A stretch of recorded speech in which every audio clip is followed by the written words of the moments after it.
What's up, people? This is Nadir. It's Kev. 2/3 of the super group that is GamesMusicLyfe. Yes. And we're back with a review for this Rick Ross album titled... What's Rather titled? You Than Me. Rather You Than Me. Put my notes up I don't know here. what was supposed to be happening, but he'd rather it be me than him, I guess. I hope. Right. Hopefully he was getting rich or something. I don't know. I gotta be honest with you. I kind of wrote Ross off, man. Man. I didn't know. I didn't think anything was going to come. Like, I kind of was like, the group fell apart. Meek was out here taking L's. Wale was doing Wale things. And nobody knows where Stolly is at. So the group was Stolly just... ain't even a rapper anymore. Hey, man, I like Stolly, though. I do, too. I mean, he's from Ohio. Right. I don't know what his deal is, man. He need to go ahead and drop something new, though, man. But hey, we're back, man. The leader of the Maybach music group, Rick Ross, the boss, is back with a ninth studio album on this one. 9. So, yeah, he's 9 in, man. Yeah. It went fast, though. Yeah, like I when I was getting everything together for this album, I realized that he was 9 albums deep. I'm like, wow, man, has it really been that long that Rick Ross has been in the game? It's been that long since Port of Miami and Trilla? Yeah, man. Consistency is key with him, I think. And we kind of get lulled away by that because he does play a lot of music. But let's get it, man. I mean, this is a highly anticipated album in 2017, one of the most highly anticipated because we knew it was coming. The lead single was the track with Ty Dolla $ign. I Think They Like Me. And then the Trap song was leading in as well. So definitely, man. Let's get into it, though. Okay. So starts off, intro, Apple of My Eye, featuring Raphael Sadiq. I mean, I had written down smooth with like 9 O's on this one, man. I mean, the beat just kind of just pulls you in, man. The vibe of it just makes you want to get your keys and drive around. Yeah. It had me want to just drive around with the sunroof open, man. The piano, the saxophone just kind of just pulls you in. Ross, man, he just touches on some very personal issues from warning Meek about Nicki, about that relationship and giving, kind of just like giving him the advice like a friend, but just keeping his distance to see how it played out as well. From afar, and also, his issues with his seizures and just all the things that we kind of saw in the newspapers about Ross. He kind of touched on a lot of those things, man. The feature on this one, man, I definitely was so surprised. Raphael Sadiq, smooth voice, man, matches the track of the album. It had me waiting for the chorus almost because I love Raphael Sadiq's voice. Used to be on Tony. If you don't know, I'm sure everybody knows about him. I just loved this track. It definitely was a way to usher in the album, the intro. For an intro, I couldn't want it more from it. I feel you, man. Now, before I really get into much about the music, the thing that I was most excited about, or that I was happiest about with this intro, is that Ross didn't come in he wasn't talking to the drug king. Right. Biggest boss. He gave us something real. You know what I'm saying? He touched on his real life things that he was really going through, and I thought that was a great way to kind of switch it up. I mean, we've got the braggadocious Rick Ross. Right. I mean, you're gonna get it on this album. Right. You're gonna get those things. It. Right. But giving us a peek into his world, I thought that was dope. With it. For the production, man, real soulful banger. Had those rolling keys in there that just set the ambiance. It gave it a real elegant vibe. Made the beat feel expensive. Right. You know what I'm saying? I'm sure he dropped a couple bands on that. Oh, absolutely. Yeah, breaking the producer. Absolutely. On that one. Yeah. With it again, man. Just looking back on his life, man, his struggles and his success coming up to be the biggest. Raphael Sadiq, he does Raphael Sadiq things. I mean, this dude been on fire since Tony.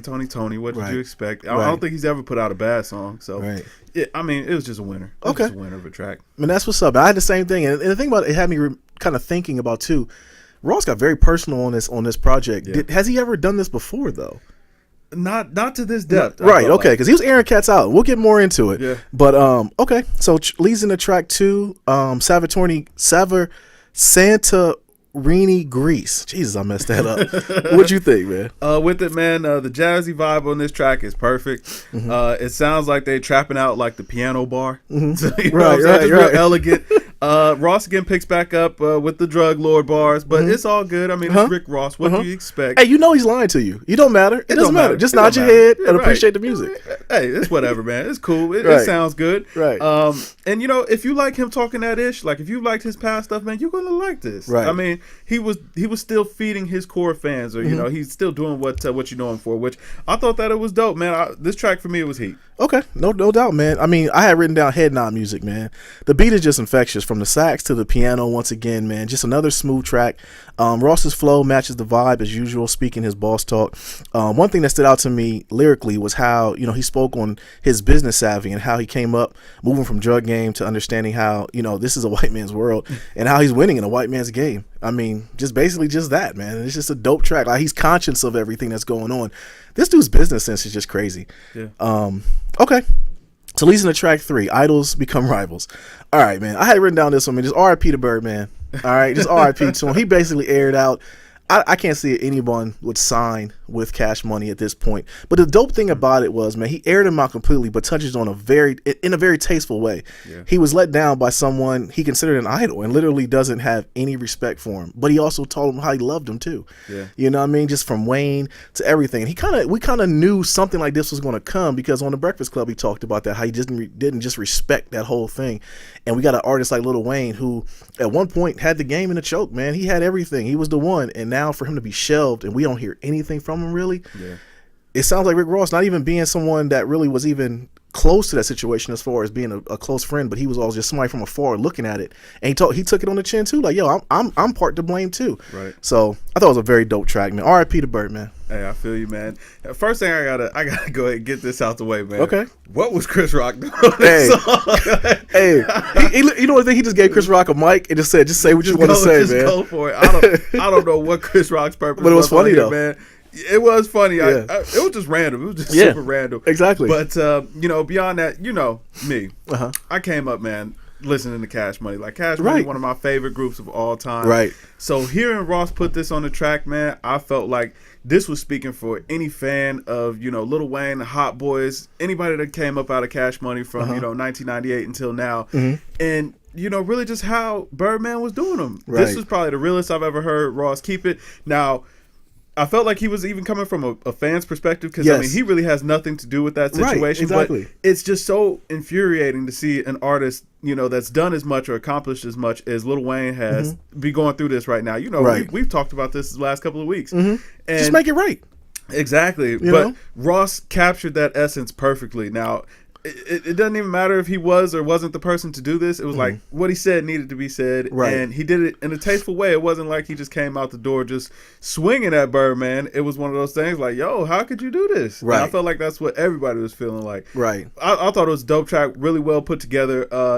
He captured the real emotions of what was going on, pointed out the truth about what Birdman was doing to these people. I thought it was dope, man. Now with it might have been just a spark to sell records, since he had already kind of ignited that beef with Birdman. But even if it was, man, this was some good beef. But I think that's what's dope about it, though. He didn't have to say it. He didn't have to say it. You know what I'm saying? Like, he took a chance by saying it almost, because we don't know the power Birdman has. I mean, Rick Ross is, he talks about being the biggest boss. He definitely, shown that he's one of the leaders in music at this point.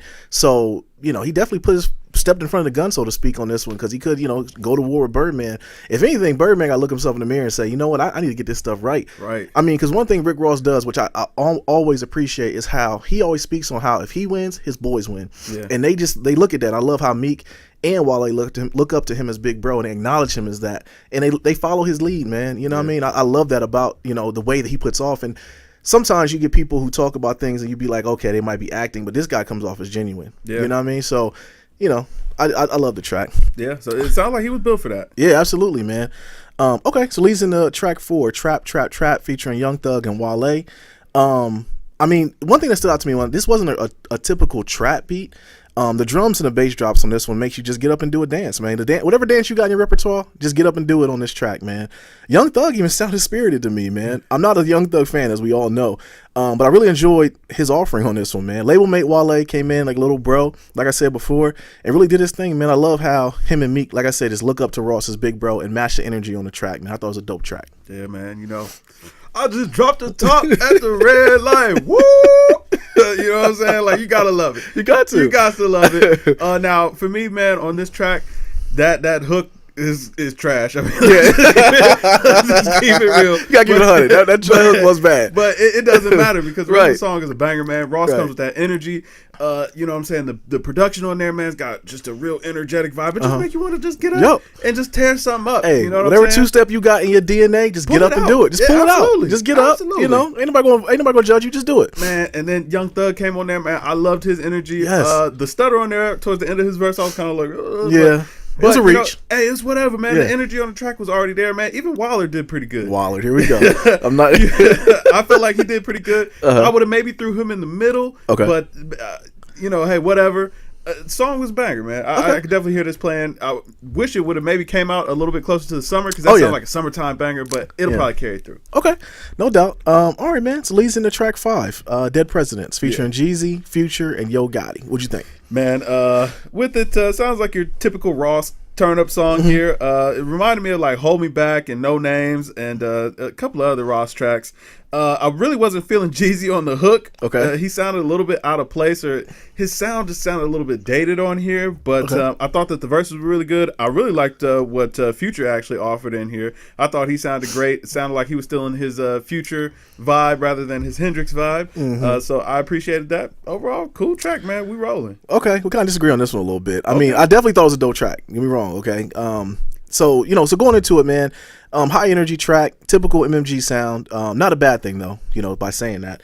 Raw starts off, sets the tone with a good verse. Future speaks his Future gibberish. I didn't like Future stuff at all. My thing is, okay, I know we don't see eye to eye on the Future as far as the Hendrix versus the Future title album. I liked Hendrix. You didn't like it. You liked the Future album. I thought it was okay. And so I listened to it again. It was decent.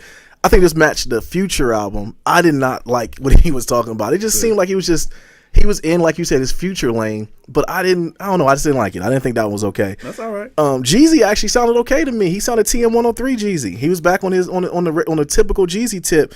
Yo Gotti, I don't know where the heck he was lost in the shuffle on this one. I think he was just on the hook. I think that he was just speaking a little bit, so he wasn't really on it. But he gave it up to Yo Gotti at the end of the album. He had a track with him, so we'll get into that one. But that was it, man. I thought it was a very high energy track. It was good. But it was a typical MMG sound, But that's not saying it's a bad thing. No, not saying it's a bad thing. It was MMG filler. But, yes, exactly. Cool. This could have been on the MMG volume, whatever. Yeah. Whatever. All right, man. So leads into track 6. She's on My D. This is a family friendly show. All right. Featuring Gucci Man. The beat is infectious on this one, man. This will incite anger in the club. All right, this is a club banger, but this will, if this song comes on, get to a corner and just look around. Okay, just make sure, just look for the exit sign. If you've been there long enough, just get ready to get out because this is going to incite anger. All right, the bass is very blaring. It just has you nodding your head, man. Gucci had me very excited on this one. I'm not a big Gucci Man fan, but Gucci came through and actually sounded very good on this one, man. Him and Ross are both talking their stuff, man. Just basically talking their ish on this track. I feel that, man. Yeah. Now, first thing I got to point out again, man. Come on now, this hook is cringy. Oh God, no. Yes, the hook is very bad. The hook is very, but the whole premise of the song is bad. But it fits. Man. The verses were good. Production is good. Yes. Theme overall on the album, I would say. But with it, for me, we actually differ here. I felt like Gucci Mane's verse was decent. Okay. But it wasn't one of his more memorable features that he's come out with in the last couple of months. It was just decent. I thought the verses were solid. But you're more of a Gucci fan than I am. Yeah, I am more of a Gucci fan. Yeah, absolutely. Yeah, you've reviewed the albums for us for Gucci and everything. For me, I kind of look from the outside looking in like, okay, I go in expecting the worst. Yeah, you know what I mean? So he didn't drop the ball here. Okay, right, cool. So he got the 22 ISO up the middle. Ross gave it to him. He took it and he ran with it. I didn't think it was that bad. So nothing wrong with that. All right, so no doubt, man. So track 7, man. I Think She Liked Me featuring Ty Dolla $ign. What'd you think, man? Man, the stylistic samples immediately just draws you in, and the way that they flipped the beat, I thought was really dope. Ooh. I thought it was a really different look. It wasn't what I was expecting, right? Especially coupled with that sample. So I thought that was really cool. Ty Dolla $ign came in with a very smooth, just lush sound as he always does. Yeah. I actually wish that he would have got a verse on this track rather than just filling in on the hook. I thought that he could have killed it, especially if they just let him breathe on that third verse, or even just gave him a bit of a bridge somewhere. Let him rock a little bit at the end. A little bit, right. It was already about to cut off. I wish that he would have got, just something solid to kind of plant his feet in, but I thought the track was overall pretty good, man. They had really good chemistry on this. Okay. I mean, so once again, it's another lead single that kind of got you ready for the album. Is Ty Dolla $ign, like, is he the new Hook King? Hey, he might be, man. I mean, he's coming off real smooth. The last couple projects we've done, he's been on, has done pretty well. I know he was the only shining moment on that Plato Plomo album. We'll leave that there. We'll leave that there. I don't want to tick off any do-rag capes out there, so I'm going to leave it there.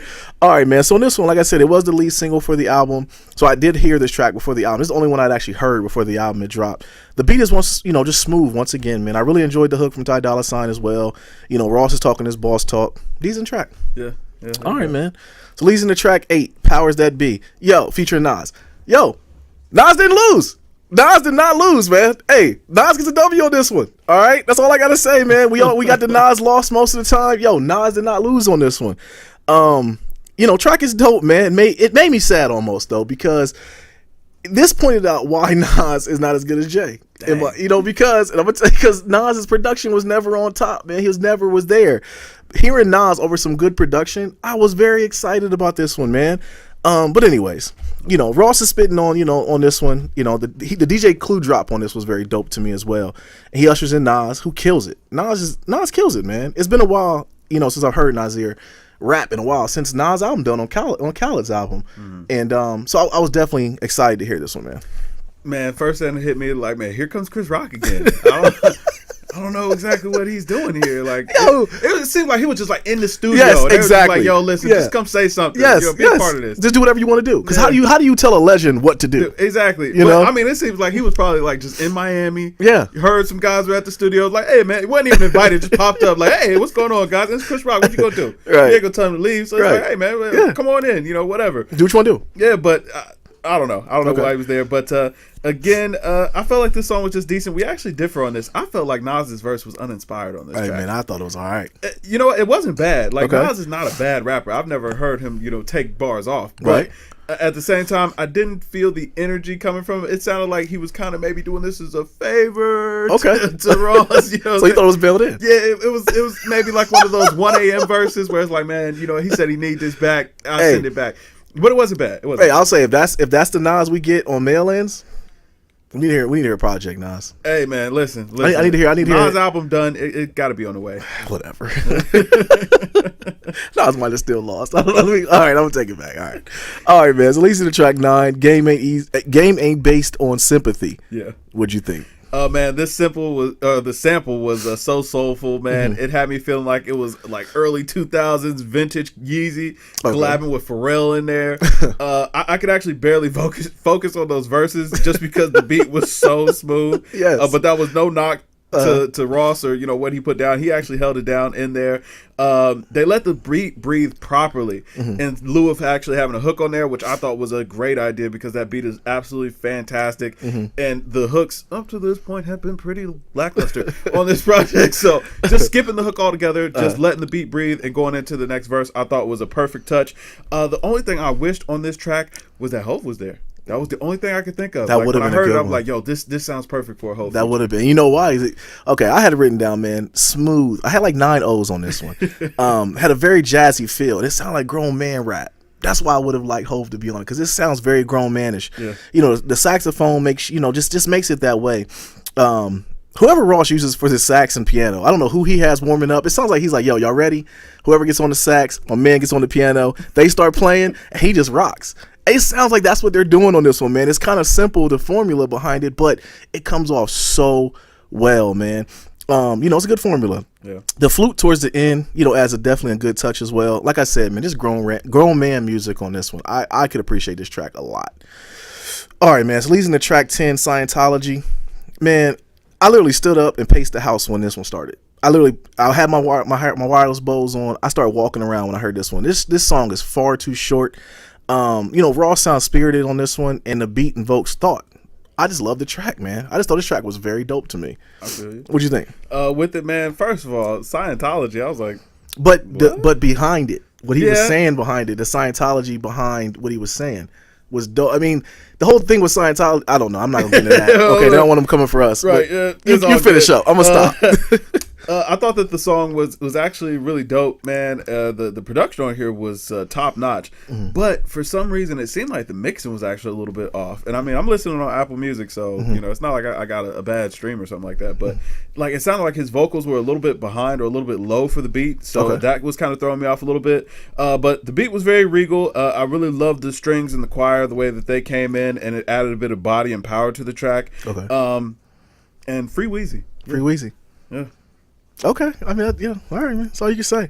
All right, man. Leading to track 11, Lamborghini Doors. Woo. What'd you think? Man, first thing, Meek actually comes through and he wrecks his joint right off rip, man. That little the little sample that they threw in there, or the portion of the hook that they threw in there, I thought that was dope, man. It actually gave me that Dreams and Nightmares energy that I feel like is Meek's best work. Right. Again, we got some really elegant production on there, well put together track. I feel like Rose and Meek need to do a joint project. I think he needs to. First of all, Meek got to come back home. You know, that's first things first. He talked about an apple of my eye. Meek, you got to go back home. Yeah. All right, man. So I thought it was dope how he talked about the prison stuff when Meek was in jail and how he would walk into the prison and heard Meek on his dean, like rapping again.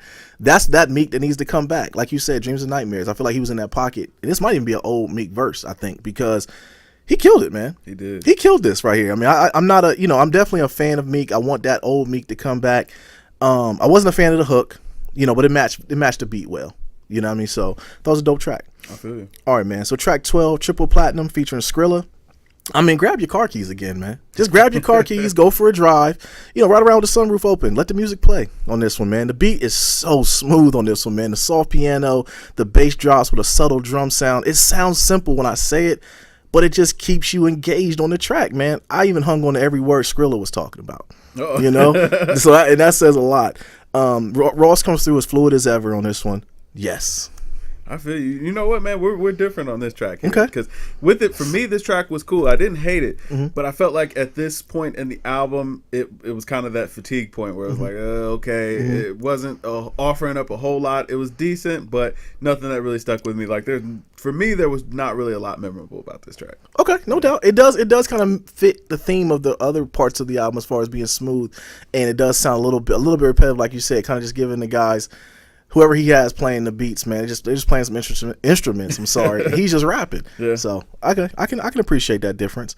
All right, man. So leads into track 13, Maybach Music 5, featuring Dej Loaf. Yeah. What'd you think? First of all, man, I felt like Ross should have probably left Dej Loaf off this track, and that's no knock to Dej Loaf because I actually felt like her offering was decent. It was actually pretty good. Okay. I just didn't see the direction that they were trying to go, especially if this is supposed to be Maybach Music 5. It's like, I mean, he's had some heavy hitters on these Maybach Music songs. I mean, the first one was Hove. He had one with T.I. I mean, even Maybach Music 4 had Neo on it. Right. I want to say, what was it, 2 or 3? Just there was no feature. You know what I'm saying? So to bring in Dej Loaf for this one was a little bit weird. And then they were trying to tell this story or kind of play up this fabricated story. It was just a weird energy on the track. That's not to knock the actual rapping or the penmanship, because I mean they did their thing on the verses. It all made sense. It was all cohesive. I just didn't understand where it fit in the context of this album. It sounded like a song that maybe he just recorded and had sitting in the stash, and he was like, you know what, man, that song actually sounds pretty good. I'll go ahead and throw it at the end of this album. You know what I'm saying? But, right. Yeah, with it, I didn't know that it was a great fit. The beat was decent, but I also didn't feel like it was up to par with some of the other Maybach Music songs in that series, I guess. Yeah, exactly. You're in my notes, man. For it to be a Maybach Music track, like you said, fitting the theme of, for it to be part 5, for it to fit the theme of the rest of the Maybach Music tracks, I love the premise. I love that it was coming from a guy and a girl angle. I love that they were kind of talking about the love for each other and how they both were coming up. I just didn't get Dej Loaf. He could have picked a better artist to piggyback him on the track. I don't know who I wanted though. Right. That's female wise, but maybe Dej Loaf was the best option. Maybe, I don't know. I can't put my finger on it. I mean, he aired Nicki out early in the album, so he couldn't put her on it. So I don't know what other female artists he could have got. But I do like the track. I just didn't like the fact that I just think he could have had somebody better than Dej Loaf on there. Even though Dej killed it. I thought she did the hook very well. Her verse was kind of sexy and kind of just to the point of the track. So I appreciate her for that. But I just felt like he could have done a better job getting someone else for it. I just didn't get it. Like, why the Bonnie and Clyde, kind of story? Like, I didn't understand what it was for, what exactly they were trying to get at. Because in the context of the album, it's just kind of a weird song that's just out there. Like, nothing else fits with this for you to be telling this kind of story. But I don't know. And for it to be the Maybach, series, music it should have been someone else, man. It definitely should have been. All right, man. So leads into track 14, Summer 17, featuring Yo Gotti. What you think? Man, I guess Ross was looking for revenge. All summer 17. All right, man. But the production on this track, I felt like it was fire, man. I really loved the energy. Ross came in and he bodies it with his verses. It's typical Ross braggadocio. But if you like that from Ross, man, you're gonna like this track. I felt like it was a decent way to end off the album. The hook was pretty weak. I ain't gonna lie. Yeah. You know what I'm saying? I want to see everybody rich summer 17. All right, whatever, man. Me too, man. Right. I'm looking for a max deal myself. But Right. But hey, it was cool, man. It was a cool track. All right, man. So, high energy track, club banger. Heavy bass and church bells that fits the feature. Yo Gotti and Ross both gave an upbeat offering, speaking on how they want their boys to be richer by summer 17. Once again, I can respect that. Yeah. So that's all I had. Yeah. All right, man. So all in all, man, what'd you think, brother? All right, man. Now, first of all, I want to say, first 5 songs off of this album, man, it was sounding like we were in for a classic. Like Ross was paying bills with those first 5 tracks. And I felt like he actually did keep the energy up on the album. It was just towards the back end of the album, the idea or the vision of the album started to get a little bit muddy or, a little bit confusing there. It sounded like towards the end, maybe after we got to about track 8 or 9, he maybe just kind of threw some songs that he had recorded over the last year or two just randomly here or there, and he just kind of threw them on the album because he thought that they would sound good. And I felt like that actually messed up the cohesion of the album, because the beginning of it was just so cohesive. He was giving us, he gave us still Trapper Ross, but he was kind of giving us a look into his life, which is not something that we would typically get from Ross.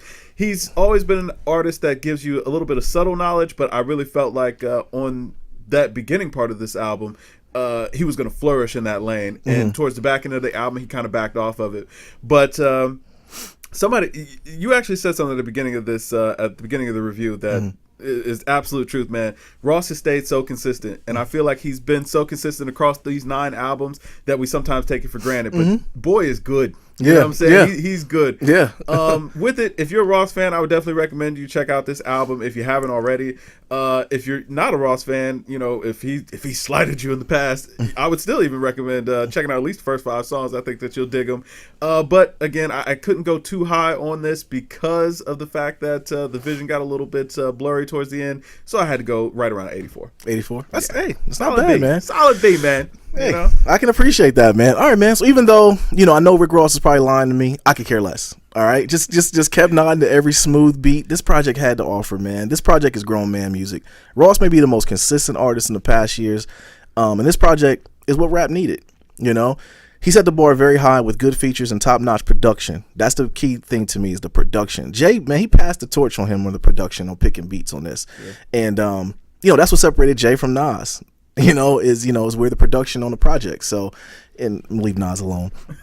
All right, man. Ross proceeded to touch on personal issues at certain points, entrepreneurship, which I thought was very dope, and the love for his boys and how he wanted them to win with him.